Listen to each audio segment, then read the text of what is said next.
Burn it up.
It's all surreal just to feel.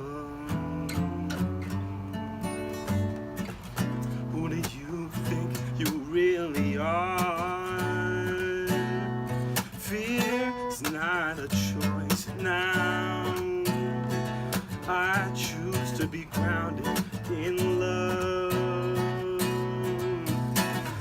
No, I won't be scared into believing that one way is the true thing for yourself. It's all about experiencing the truth in this moment now.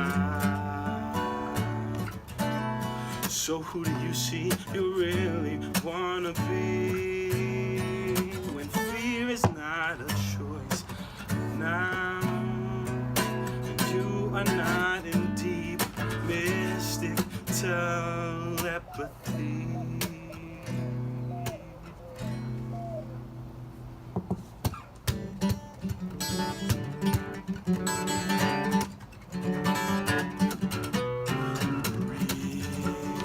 Read into this reality. Now that you know and you can't unknow what you've seen is a possibility in this life for you to work towards truly.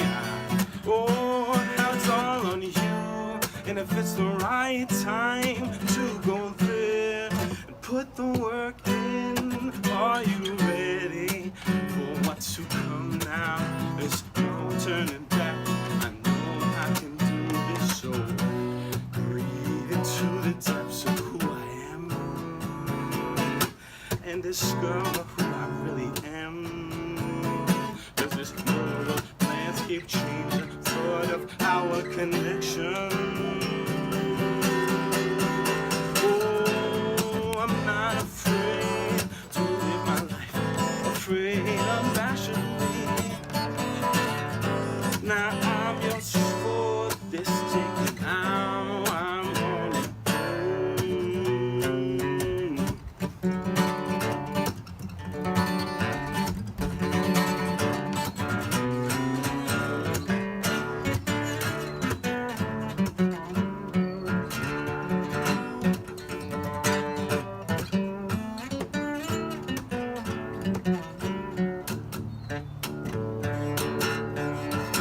Of this fear of dying, it's all surreal. Walk with the dream and don't give into amazement. Let go of this fear of dying, it's all surreal. Just feel.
Folks, welcome to the Jake Feinberg Show. We had intermittent wireless issues yesterday at the bar. What an honor to bring in a spiritual cat, a beautiful musician, Claudio Tolousse. Welcome back to the Jake Feinberg Show. We'll try it again. Thank you, man. It's wonderful to see you again, man. Can you talk about your initiation into ayahuasca and then how that relates to Alam Khan as well, a dear friend? Yeah, man. You know, ayahuasca is something that is used down in South America a lot. There's a tradition of it within Brazil, within Peru, and within the country where my family's from, Colombia. And ayahuasca's, the active ingredient, I should say, in ayahuasca is dimethyltryptamine, which for a shorter word is DMT. And it's a psychoactive substance that is rich in the environment. It's in so many plants, it's in so many trees. What plants is it? Well, that's a wonderful question. I'm just trying to get an idea of how big in nature, you know. No, so the plants that it's in South America is, I believe it's actually, I might have this incorrect, but to my understanding, there's a bark and there's a leaf that are mixed together, and one has is rich in dimethyltryptamine, and the other one has an MAO inhibitor or has a blocker so that your immune system, your stomach, when you eat DMT, your stomach doesn't break down the psychoactive substance of what DMT is. That's a good question, man. I gotta have more plans in my bag. It's been fascinating to me for some time, and how did you get tapped into it? And DMT came about when I was in New Orleans. We were talking a little bit about New Orleans yesterday and the experiences I had there from 2012. Okay, so it happened down there. Well, it wasn't that it happened down there, but I saw this documentary that was the catalyst for me. Really wanted to learn about what DMT or dimethyltryptamine was. And I'd heard about ayahuasca before that, but DMT was kind of my third eye into really finding out about what psychedelics could be for me and how they could transform my life. Regarding things like seeking spiritual experiences as opposed to going with one spiritual tradition like being Catholic or being Christian or being Muslim or being a Buddhist or being a Hindu. I mean, they're all beautiful traditions, but I mean, I think seeking a spiritual experience called out more to me at that point in my life. But more polytheistic, though. I mean, and not only more polytheistic, but it was also just a more open view on the whole world and realizing that we're human beings, right? And we don't have to have one tradition, because you go to the other parts of the world and you realize you're exactly like these people, but maybe you practice a different religion. And I don't like that some practices or some traditions block out other traditions by saying there is only one way. That's right. And that song that I just played talks about all these things that we're just talking about right now. The song is called DMT? It's called Deep Mystical Telepathy. Demystical. Just for the point of reference, I think a lot of the audience needs to know that, in fact, when I interviewed Marty Ballin from the Jefferson Airplane, Kesey, Jerry, and Marty Ballin, that was the headiest thing to ingest was DMT. I mean, they say it's the most potent psychedelic known to man, but it's also the fastest on set and offset in the way that you come back like a dream. And what I was getting at earlier with that DMT is rich in the environment and it's in plants, our bodies also naturally produce it. And they found that rats, in their pineal glands, they actually produce DMT, but now they found through a research group that was put out by Dr. Rick Strassman, who was a professor at the University of New Mexico, who was deeply connected with that documentary that I watched, because he happened to write the book that whole documentary was based on, off of studies that he did here at the University of New Mexico. Wow.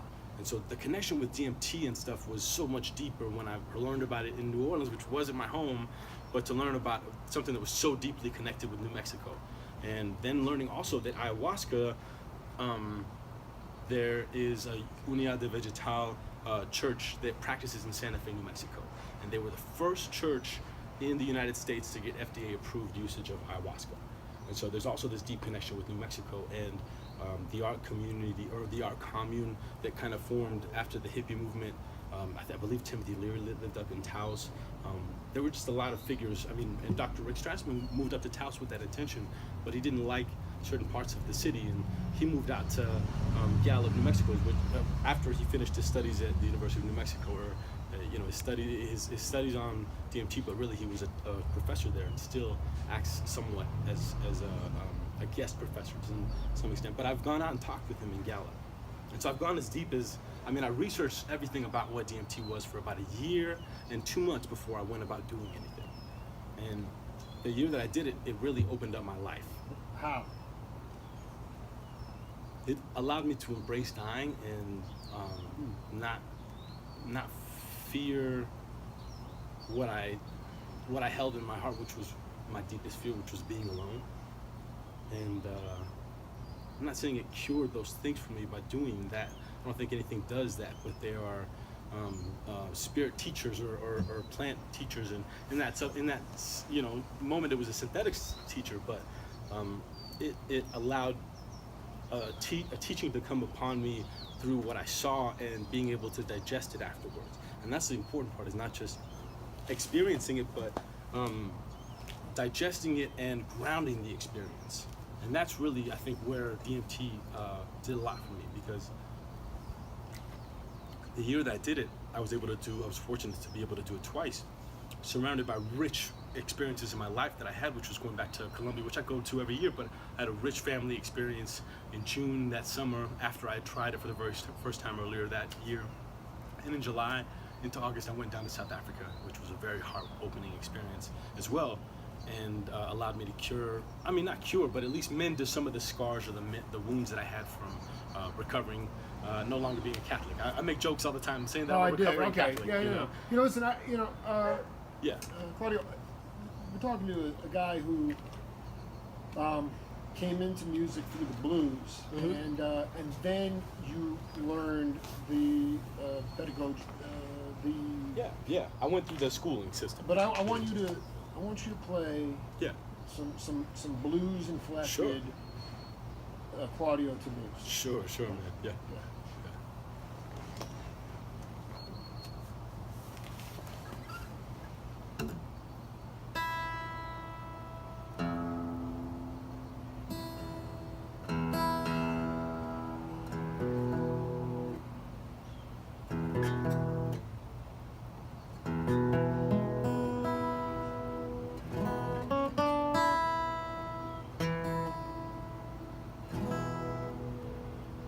It's always like something that you try and do on the moment that you're like, all right, I got this, I can tune. And then you're like, all right, I don't have to work this hard because I actually have a tuner. And it can do the work for me of figuring out where I'm wrong and where my ear is hearing something off. So this song that I'm going to play for you that's a little bit bluesy and inflected, and you said Claudio blues inflected. So I'm going to play you an original song that has a lot of blues influence in it. And it's something like the song that I played earlier and like the song that I played yesterday for you. They're all original songs that I put out on my very first album.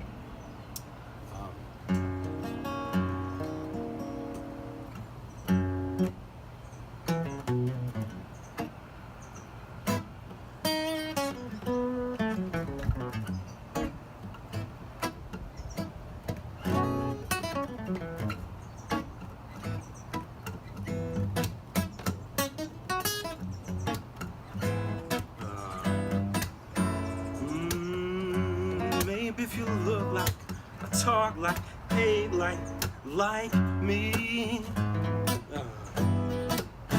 baby, and say maybe if you dress like, sing like, talk like me now.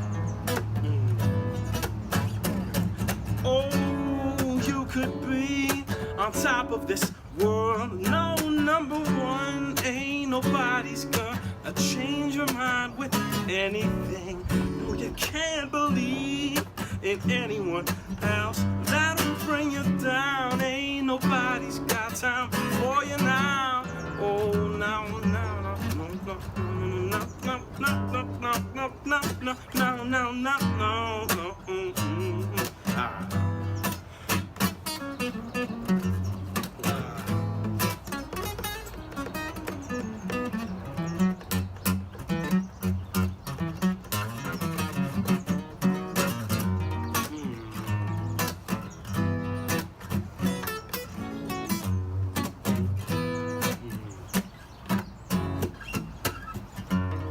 And if you are down, live strong, chase your dreams and don't give up now. Oh, I know what you want. Happiness is within. Just start finding this way about yourself. Oh, you could be on top of this world. No, number one, ain't nobody's gonna change your mind with anything. No, you can't believe in anyone else. That'll bring you down. Ain't nobody's got time for you now. Oh, no, no, no, no.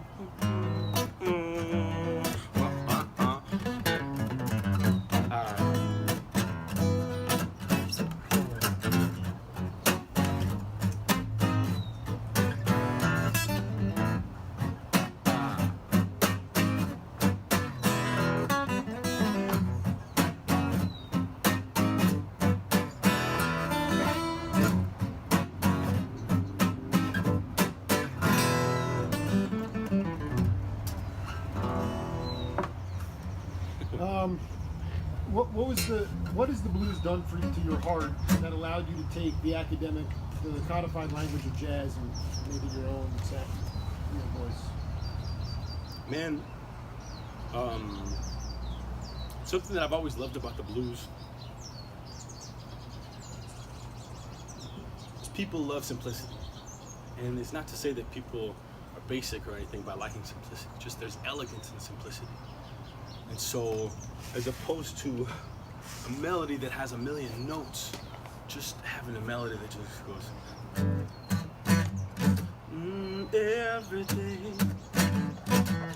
every day I sing the blues.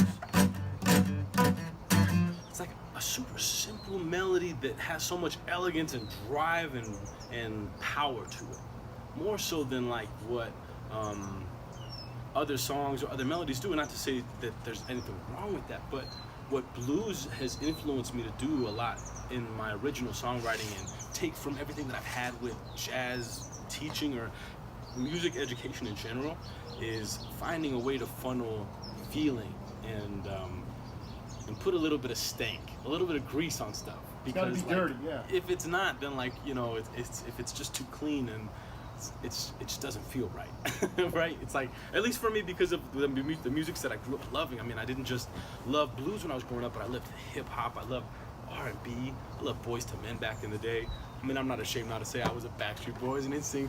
It's like it was all music that I listened to when I was growing up and seen on TV, and it all influences you in whatever way it does to have you have a taste, right? Have a voice. And even though it's not something that you work on every day on making sure my sound is right, it's like, no, it's something that you develop over all these years and are continue developing.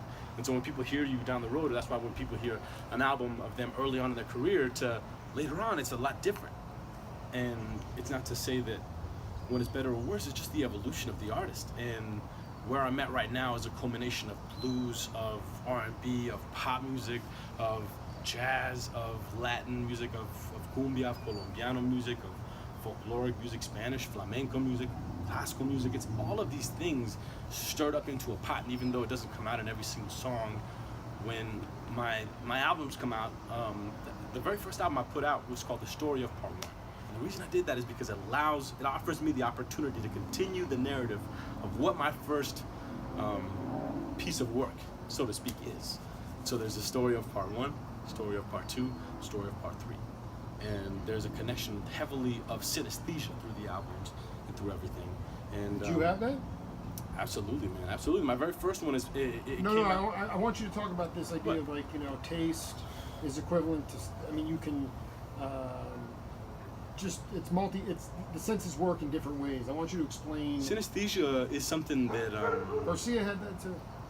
Man, a lot of musicians have it. You see colors, I think everyone has it, man, because all of us when we're young sing, dance, we write stories, we write journal, even if some people hate it more than others and some people do it when they're older, or some people sing and some people are better than others and they stop doing it. everyone does it at one point in their life, and everyone draws, and people come into art festivals all the time in the booth that I show my father's work with when I travel on the road, man, and they would say, oh, I'm not talented. And I always argue with those people, man, because I think everyone has the capacity to express themselves in multiple forms. And so as artists, all of us have that love for that. And someone that inspired me was Miles Davis, because he took on all these different things that he loved, not only genres and broke down barriers of going with the fads and the trends, but he did paintings. You know, he did some crazy, wacky looking paintings that I love, man. And like, I met somebody that owns one of Miles Davis's, you know, paintings, and that's so beautiful, man. It's like that aspect of a musician that has expressed themselves harmonically, melodically, and then suddenly inspired, you know, by a Michelangelo piece, or, you know, a Miro piece, or, you know, a Picasso giant, you know, sculpture, whatever it is that they see that inspires them to say, I want to try that. And why not? You know what I'm saying? Like, no, I did. I mean, here's the thing. That's why I do that, though, right? Is the art and music thing is like, why not? I grew up around art and music, so why not do both of them, as opposed to just thinking I have to be a musician because that's the mold that the city put in, or the so you just answered the question I asked you off air, actually, which is that you're cool with being in the multidimensional artistic phase in both realms. But this is a musical question. Miles, I mean, I've talked to DeJohnette, McLaughlin, Cobham, multiple times. The guy was a Zen master. Yeah. How do you keep your bandmates? You know, you don't want to be an asshole as a band leader. Yeah. But you do want to stay unpredictable. Yeah. How do you do that? I think you have to go with what inspires you, because if you just stick to, because like people know you, and people musically, like, there's a language that we all speak, and when you're a musician, you understand what the other person's saying and how they're saying it. And so you hear them years down the road, and you're like, oh man, this person's gotten so much better, or whatever. So you have these people that are the closest to you, and how do you know keep people on their toes and not just do what they expect, is by you yourself putting yourself in that place of seeking inspiration and not being scared to go out and study North Indian classical music out in the Bay Area, Marin County, because it inspires you after you do a psychedelic trip. Like, there's nothing wrong with that. And I think people, especially band leaders, need to find their own creative way of seeking that inspiration for their own life, you know. And it doesn't have to be with music. It can be with, you know, like going and seeing a great ballet, or going and seeing a great opera, a movie, reading an awesome book, you know, a great poem. Like, there's so much stuff out there. How do you get the best out of the cats you play with? Especially if they're hurting, if they're not feeling, not everybody's feeling great every night. But you know, how do you pull the best out of the cats you play with? Here's something I aspire to do as often as I can, and as often as I'm in the role of finding the musicians. So I always try and play with the best people I can. And I try and play as best as I can with the best people that I know, and that hopefully, like, them feeling if I'm not off that night, which sometimes I am too. I mean, all of us have those off nights. It's like music sometimes visits us and sometimes it doesn't. So, you know, it's the muse. But those musicians that I hired, that I like am inspired by, as well as the people that stick around and I hire often, I try and inspire them by trying to reach every time and trying to prepare throughout the day to make sure that I'm going to be on point that night. You know what I'm saying? Because I know that I'm about to play with these people. And I know that if I bring my A game, they bring their A game. Yeah, and I guess also musically, you push people and they respond. You know, everywhere I go, that's how it goes. You know, unless you're like at a wedding gig and they're like, bro, calm down. We just gotta make the bride's dad happy, and that's it. You know? That's right. That's one of those gigs. It's a money gig. But why don't you play another tune? Maybe just sure, man, you know, just some people to burn out there. I would love to. It's an honor being on the show, man. Again, thank you for having me, bro. Truly, man. There are no coincidences. So. Yeah, I agree, man. You dig? I did.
Before I let you go, I just want you to had an opportunity to interview Alam Khan and his mother Mary. Up, I don't know if you see this. You know, I what I'm saying is that when I interviewed them Yes, sir. 7 years ago. That's how long I've been on this trip. Cool. And I want you to talk about Alam Yes, sir. and ultimately give And a speech. Kansab and Ali Akbar Khan, his father. Absolutely. You know, Ali Akbar. Kansab did so much for me, man, in opening up my heart musically, because talk about, you know, as a musician and as a band leader, you were talking earlier about inspiration and how do you in some way, like, you know, raise the bar and always do that for other people. And I was telling you by seeking inspiration, but man, like music, you know, musicians always find it hard to find new music and get inspired by stuff, or they hit a wall eventually, you know. And I got into Ali Akbar Khan's music after I graduated, around the time that I was getting ready to graduate from University of New Mexico. And when I graduated and went on this trip that I thought I was going to do, I wanted to move to Nashville, do my Studio singer-songwriter cat, thing, yeah. wanted to do my solo career, and I'm still doing that. But I mean, I ended up realizing it wasn't for me, going back to New Orleans, and I started, I paid rent at my friend's place, and I started listening to Kansab's music daily, like not just daily, but like at least an hour a day. And the music made me cry, made me laugh, made me smile. It made me feel so many emotions, not just like every couple days, but every single day I listened to the music. And that spoke volumes to me about like realizing what I needed to do at that time, which was go back into schooling, even though I was not happy with schooling. But luckily this schooling was an amazing school that's out in Marin County in San Rafael. What was it, California. polyrhythms, or what was it that you felt you needed to go back and address? No, it was my love for his expression through melody, through what he was playing, through the way that he plays a 45-minute song. Right, You know I what figured I'm you saying? got hip to those, Oh my the God, the ragas- Connoisseur Society 40-minute raga thing. Or the 120-minute rock. You know, there's so many profound things that It's a I realized continuation of inspiration. of it. Not only inspiration, but realizing music traditions that are deep to the extent of what jazz is. I mean, I shouldn't assume or say that, but I mean, jazz, you know, we see in this culture over here as being the highest form because of the harmony, because of everything you have to understand in order to improvise, compose, you know, approach everything more so than just be an interpreter of everything that you understand with music theory. But in North Indian classical music, you realize the immense ocean that is within that music. They don't even use harmony. And so to learn about that and go to that school and dig my feet into the grounds of that ocean and start slowly like sinking in until I'm eventually just immersed in it is something I realized it was part of my path, like you were talking about in your path that started 7 years ago when you, not started, but earlier than that, but I'm saying that's what it's the experience of realizing that you're in the right path was something like, at that point when I was seeking what to do next, Kansab and that school offered me that home. And I went there in September. I spent my birthday in Los Angeles, which is where I was born, where a lot of my father's family is from. We're talking really about big families. My dad's 19 of 20 children. My mom's a large Colombian population. female of 13 children. Most of them, my mom's side are in Colombia, and most of my dad's side is in LA. And yes, we're all Colombian descent. But I went and spent my birthday there, and then I went up to the Bay Area and rented a room in Menlo Park. You know, in Palo Alto that's Keezy area. territory. But yeah, man, and we'll drive up an hour unless I got stuck in traffic all the way up, you know, to San Rafael and take classes at the Ali Akbar College of Music. Now, Kansab passed away, if I'm not mistaken, in 2012 or 2009, but years ago before I got into the music, I believe it was in 2009. And just to be able to go to the place where you still felt his presence was so much, because he'd been touching my heart directly every single day. You know what I'm saying? Like, when I went and had the opportunity to meet Mary and Alam, like I was just like I could have, you know, gotten down and like kissed their feet. You know what I'm saying? Because I was just like, you know, Mary was his late wife and birthed Alam Khan, who is now my contact, because he's my teacher. He's your teacher. Alam is your he's teacher. the gentleman that I've been studying with. Absolutely. Beautiful. I continue studying since I went there for that semester. I continue since I Studying traveled so much. Sarod or No, you know, there's an instrument inside that we can get up and get, but I had the opportunity to go there through a friend that was friends with Kansab in the 70s. And he had this guitar that was a 1947 Gibson guitar that in 1974 in the Bay Area, he transformed to be this thing that it is now, which is a guitar, sitar. I call it a guitar vina. And it's an amazing guitar that has 2 extra, knobs and has a sitar bridge over here. So it has also fretted, frets, or scalloped frets, excuse me, that allow it to be like a sitar, more so than a sarod. So it's like a guitar sitar in that sense. That's why I say that. But I'm also bending notes in the same way that a sitar is bending notes to get what they're embellishing or their ornamentations on their melodies or their, what sounds like, half-step stuff. I mean, it's because they're moving between all the steps. But what is he? It's just what makes Alan a good teacher?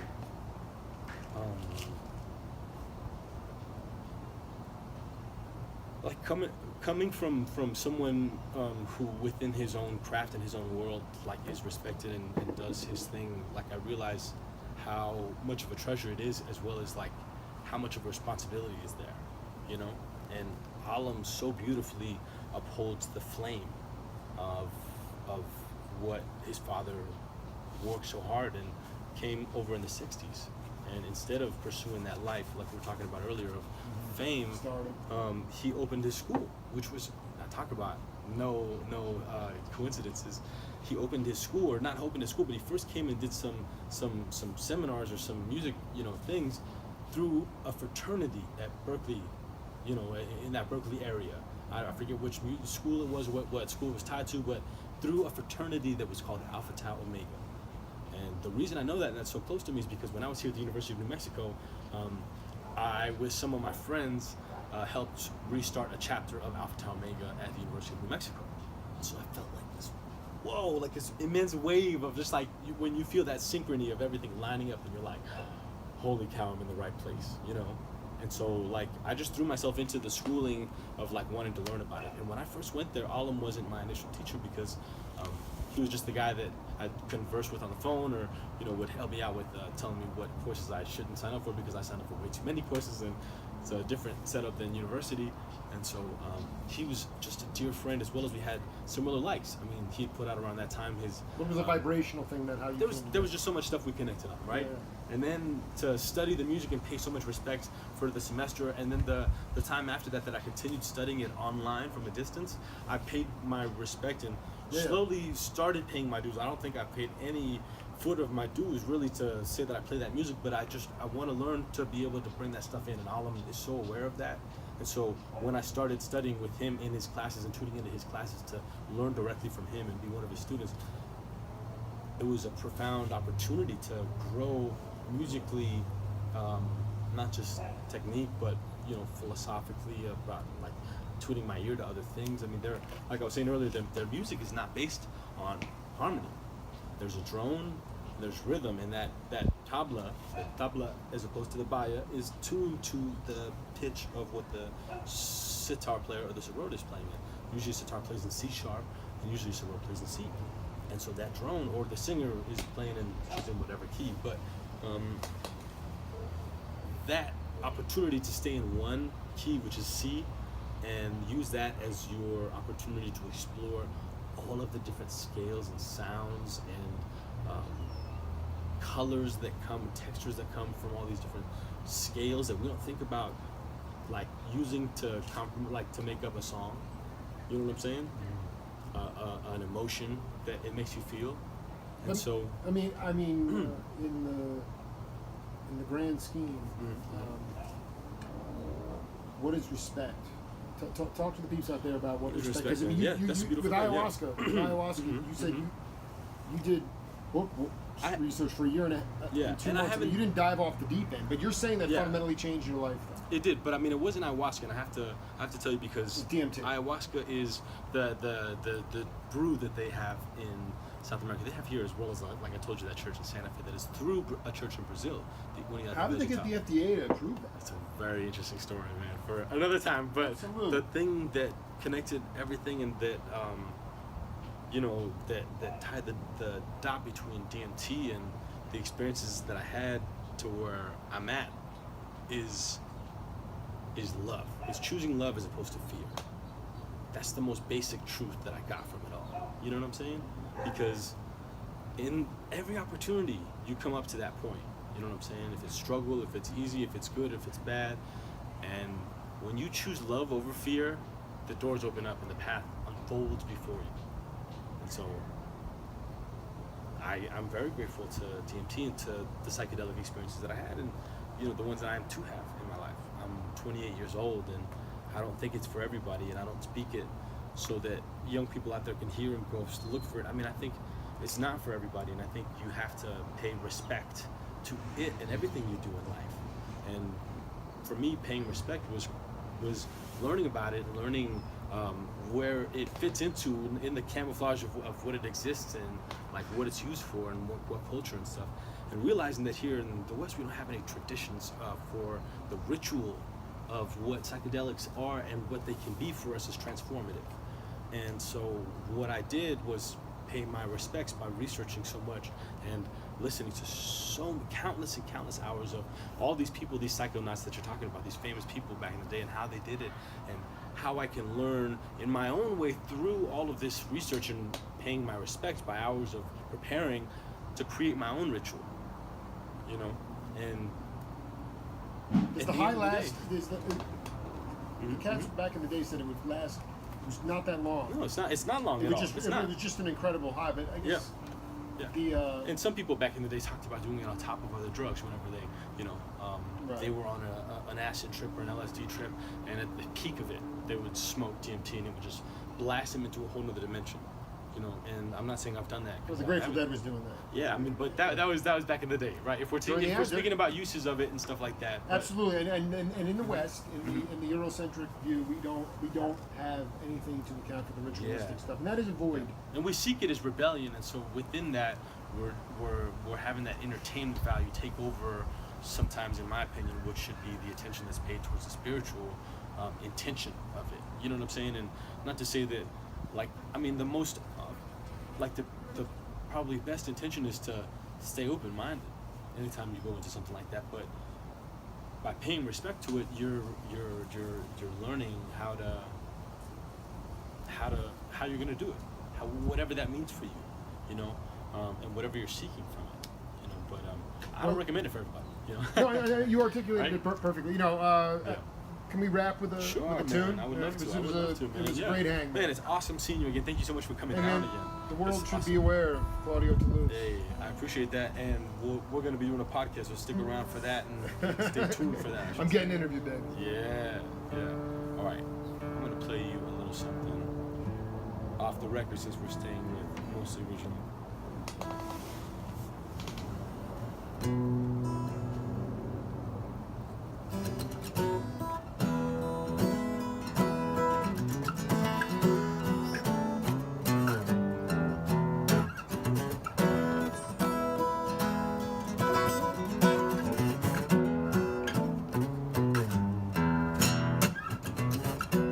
I wanna be hearing this simultaneously, but not knowing me, I'll just try, but I can't turn it away. In all my dreams, there's a big field of opportunity, and all my dreams are growing in it. Oh, in my world, I am fighting with the hands of clay, like the time fly by. If I catch up too high, then I'm sighing.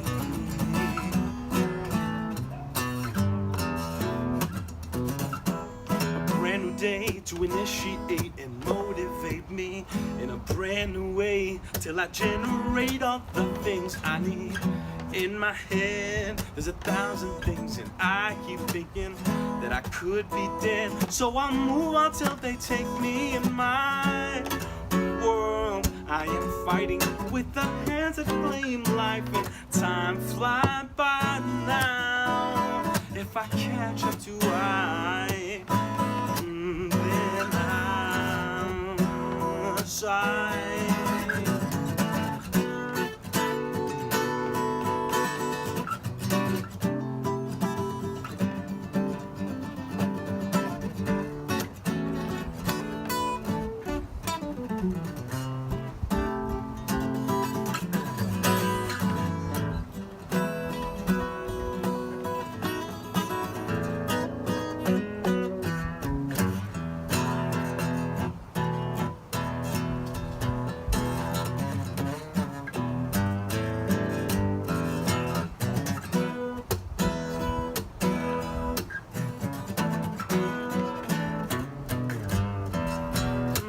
In my world, I am fighting with the hands that claim life, and time fly by now. If I catch up to I, then I'll shine. Oh, if I catch up to I, then I'll shine. Oh, if catch up to I, then I'll shine.